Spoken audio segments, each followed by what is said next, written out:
Think of selling your digital art to Tokyo, accepting donations from your Aussie fans, or turning your Etsy shop into a global bazaar alongside your regular currency.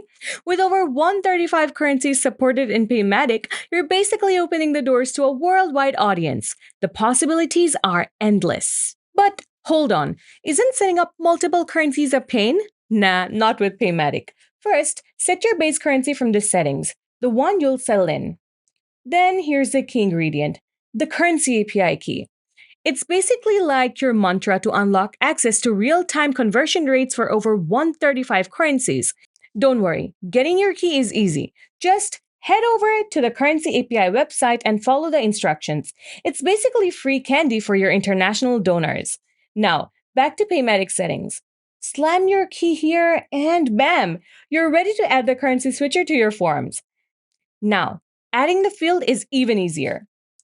Just take it from here. Choose which currencies you want to display, and that's it.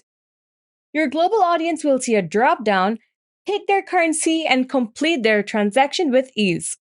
So that's all for now. The Paymatic currency feature is more than just a tool. It's a gateway to global opportunities. So unleash your inner currency magician, expand your reach, and watch your business thrive across borders.